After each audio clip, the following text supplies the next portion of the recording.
Hi there, this is Steve Kaufmann here. I want to talk a little bit more about the subject of correction in language learning. It seems to have generated a lot of interest. You'll notice that I have a different background. I've been banished upstairs to the attic here. When I first started doing these videos, I was up here. I thought I'd call my video corner the Tower because I was at that time reading about Montaigne, who had a tower there in southern France where he philosophized and read, and I also vaguely remember that who was it now? Machiavelli at one point was banished, and he was imprisoned or something, and then in the evenings he would dress up nicely and read and communicate with writers of classical times or whatever. So there's something about being in this little tower. I'm surrounded by books. I'm not going to show you all the books in this little room. And so I'm back up here because I sat in there with my wife and she found that I was too messy, and so we were sharing this one little office and she kicked me out. So I'm up here now. Now, with regard to corrections, obviously I sometimes say things to stimulate discussion and to get people out of certain established patterns. And the main reason why I say we shouldn't correct is the main reason that I've designed LINK the way I have, and sort of the base of my beliefs in language learning, and that is we have to try to make the learner independent. The more independent the learner is, the more and the sooner and the more quickly and the better the learner will learn. So if the learner is expecting the teacher to correct all his or her mistakes, then it's going to take longer to learn. Most of the mistakes, we discover them on our own. Now, that is not to say that it doesn't occasionally help to get a mistake pointed out. And let's be honest, I can come across as a bit of an ideologue myself, but when I'm tutoring someone in English here at LINK, I do correct if it's a one-on-one, and sometimes even in a group. It's hard to avoid it if a person keeps on making the same mistake. So we inevitably do correct to some extent. I try not to correct too much. And there's different kinds of mistakes. If the person uses a word that doesn't mean what they think it does, then I'm likely to stop them and say, no, that's not how we use that word. In fact, it's this other word. Or if they use an expression like, very often you hear people say, how to say. And I say, well, no. In terms of filler words in English, we don't say how to say. We say, I mean well, what I mean to say is.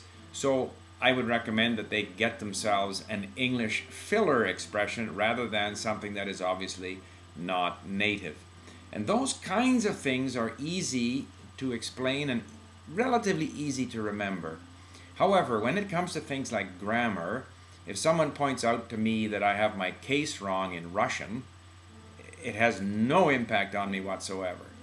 I must admit also, if I am struggling for a word in Russian and my tutor gives me the word, I won't remember it. However, I will remember it if I read it, or I have a better chance to remember it if I read it. And that's why I have said I like written lists of errors, especially in today's computer age where I can import them and save them and flashcard them if I want and so forth. Correcting people's pronunciation I have found to be relatively useless. In discussions, I sometimes do it, but they go right back to pronouncing things the way they like, because that's how their brain is configured, and it takes a long time to change one's pronunciation, and that's where I recommend a lot of repetitive listening to a limited amount of content, and even to content which focuses on those sounds that people have trouble with. But correcting their pronunciation in a discussion I've found to be relatively useless. There were other comments, I think it was Vera who said that stronger learners can benefit more from correction, and I think that's true.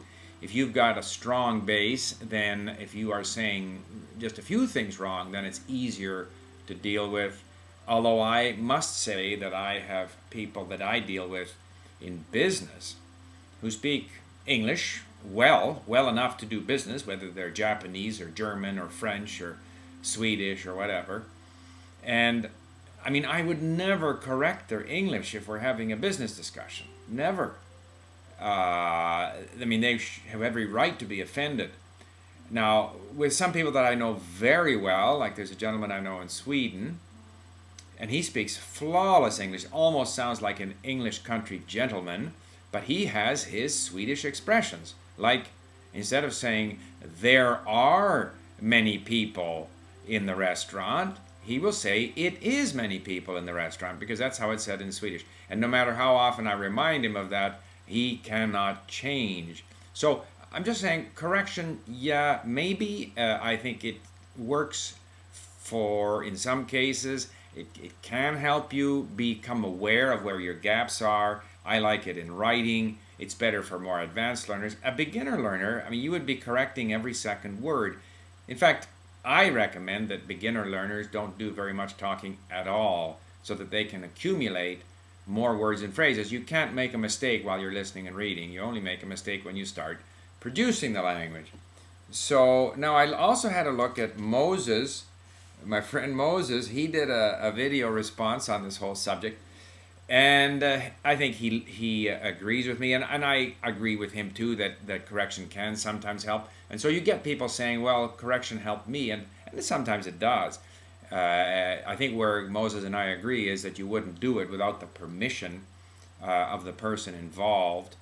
And I know if I'm trying to communicate, and when I'm communicating, what's important to me is what I want to say, because I think I'm having a meaningful conversation, and if the other person is interrupting me to correct me, I'm not that fond of that, but other people may be. One thing I should say about Moses, I do recommend that you watch his videos. And what I like about his videos, and I don't want to always be praising Moses and then he praises me, and it looks like we've got a mutual support society going here, but of the people that do videos about language, I think he is the best teacher. He may not be the best linguist. I have no idea. I haven't heard him in all his different languages. There are people who speak more languages or who appear to speak them better. But he's a very good teacher. And that's why I would recommend you follow his videos if you're interested in language learning, or make contact with him. And the reason I think he's a good teacher is because he takes his time, he is patient, he is, I would even use the word kindly. And the best teachers I had were teachers who were kindly, who were genuinely interested in me. I think I am too impatient to be a good teacher. I think a good teacher has to go very slowly, because the problem is that a teacher knows something that the student doesn't know. And so it's very easy to go charging ahead because you're very familiar with something. And so, and we do have to, I've said this about language learning itself, you almost have to know the language before you can study it.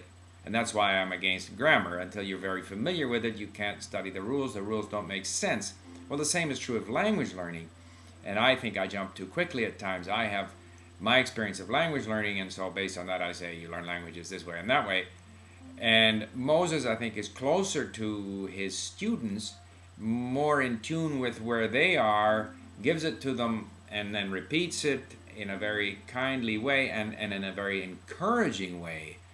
And so he, I think, is probably more likely to turn on the student, make them independent, make them good language learners, which is what he, of course, proposes to do with his videos. I've never been to one of his classes. Let me see if I made any other notes here. Yeah, one last thing. And both Moses and I encourage people to just enjoy themselves, and there's no right way or wrong way. You can either, I'm going to run out of time, but the whole thing is languages are about having fun. It's not like we're training engineers or neurosurgeons. You make a mistake, it doesn't really matter. Explore the languages however you want. Do many or do few. Do it as thoroughly as you want or as superficially as you want. Just enjoy yourself. Here we go. Bye for now.